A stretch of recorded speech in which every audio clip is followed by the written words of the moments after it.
તો સુરેન્દ્રનગરમાં અતિવૃષ્ટિને 1 મહિનાનો સમય પસાર થઈ ચૂક્યો છે, ત્યારે ખેડૂતો પાક નુકસાની સહાયથી હજુ પણ વંચિત છે। સર્વેનું નાટક, સહાયનું કોઈ પેકેજ જાહેર ન કરવામાં આવતા ખેડૂતોમાં રોષની લાગણી ફેલાઈ ગઈ છે। ખેતીવાડી વિભાગના અધિકારીઓ સર્વે મુદ્દે ખેડૂતોના સવાલના જવાબ આપતા નથી, તેવો આક્ષેપ લગાવવામાં આવ્યો। ખેડૂતોને સરકારના પાક નુકસાન સહાય પેકેજ પરથી ભરોસો ઉઠી ગયો છે। પાક નુકસાન થયેલા ખેતરો હવે ખેડૂતો ખેડવા લાગ્યા છે। ભારે વરસાદના કારણે મગફળી, કપાસ, તલ જેવા પાકોને વ્યાપક નુકસાન થયું હતું।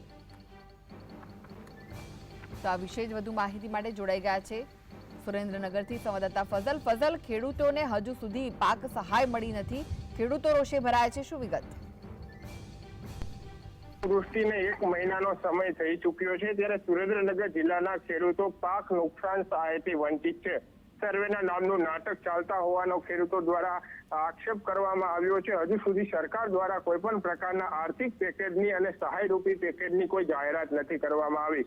ઉલ્લેખનીય છે કે 1 મહિનામાં જે સમય છે ત્યારે કૃષિ મંત્રી રાઘવજી પટેલ, પ્રભારી સચિવ રાકેશ શંકર અને કેન્દ્રની સર્વેની ટીમો સુરેન્દ્રનગરમાં આવી હતી। ખેડૂતોના ખેતર સુધી ચોક્કસથી ગઈ હતી, પરંતુ હજુ સુધી તે પ્રકારનું જે પેકેજ મળવું જોઈએ, નુકસાની અંગેનું પેકેજ મળવું જોઈએ, તેની કોઈ પણ પ્રકારની જાહેરાત નથી કરવામાં આવી। અતિવૃષ્ટિ જેવી પરિસ્થિતિને 1 માસ છતાં પણ પાક નુકસાન અંગેનું આર્થિક પેકેજ હજુ સુધી જાહેર કરવામાં ન આવતા ખેડૂતોમાં રોષ છે। બીજી તરફ સુરેન્દ્રનગર જિલ્લામાં જે 23 ઓગસ્ટથી લઈ 29 ઓગસ્ટ સુધીમાં વરસાદ પડ્યો હતો, જેને લઈને ખેડૂતોના મગફળી, કપાસ, તલ જેવા પાકોને વ્યાપક નુકસાન પહોંચ્યું હતું। હજુ પણ ખેડૂતોના ખેતરોમાં પાણી ભરાયેલા છે, ત્યારે ખેડૂતો દ્વારા હવે એવી આશા વ્યક્ત કરવામાં આવી છે કે સરકાર દ્વારા કોઈ પણ પ્રકારનું આર્થિક પેકેજ ચૂકવવા તૈયાર જ નથી। હવે ખેતીવાડી વિભાગના અધિકારીઓ પણ ખેડૂતોનો ફોન નથી ઉપાડી રહ્યા, કોઈ પણ પ્રકારનો સર્વેનો જવાબ નથી આપી રહ્યા, તેને લઈને પણ ખેડૂતોમાં એક પ્રકારે રોષ છે તે જોવા મળી રહ્યો છે। જી ફઝલ, જે સર્વેની કામગીરી હાથ ધરવામાં આવી હતી તેને લઈને પણ ખેડૂતોમાં અસંતોષ જોવા મળતો હતો અને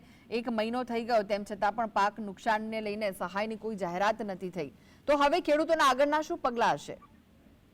ખાસ કરીને 1 મહિનાના સમયગાળામાં વિવિધ પ્રકારની જે પાર્ટીઓ છે તેમના દ્વારા પણ કાર્યક્રમો આપવામાં આવ્યા છે। જિલ્લા કલેક્ટરને પણ આ મુદ્દે રજૂઆત કરવામાં આવી છે અને ખેડૂતોને નુકસાન અંગેનો જે સર્વે હાથ ધરવામાં આવ્યો છે તેમાં પણ વિસંગતતા દેખાતી હોવાનો ખેડૂતો અને વિરોધ પક્ષની પાર્ટીઓ દ્વારા આક્ષેપો પણ કરવામાં આવ્યા છે, પરંતુ તે છતાં પણ હજુ સુધી સરકાર દ્વારા જે કોઈ પણ પ્રકારના આર્થિક પેકેજની જાહેરાત નથી કરવામાં આવી। ખેડૂતો તો એવું ઈચ્છી રહ્યા છે અને ખાસ કરીને જે ખેડૂતોને નુકસાન થયું છે તે ખેડૂતો પણ એવી આશા વ્યક્ત કરી રહ્યા છે કે સર્વે ન કરવામાં આવે, સીધું પેકેજ જાહેર કરી અને ખેડૂતોના ખાતામાં પૈસા જમા કરી દેવામાં આવે તેવું ખેડૂતો પણ ઈચ્છી રહ્યા છે, પરંતુ સરકાર દ્વારા હજુ સુધી આ પ્રકારનો કોઈ નિર્ણય નથી કરવામાં આવ્યો। હવે આગામી દિવસોમાં ખેડૂતો આ મામલે કેવા પ્રકારના કાર્યક્રમો આપશે તે તો સમય દેખાડશે, પરંતુ 1 મહિનો અતિવૃષ્ટિને થઈ ગયો છતાં હજુ આર્થિક પેકેજ સરકાર જાહેર કરવામાં નિષ્ફળ નીવડી છે। જી આભાર ફઝલ સમગ્ર માહિતી આપવા માટે।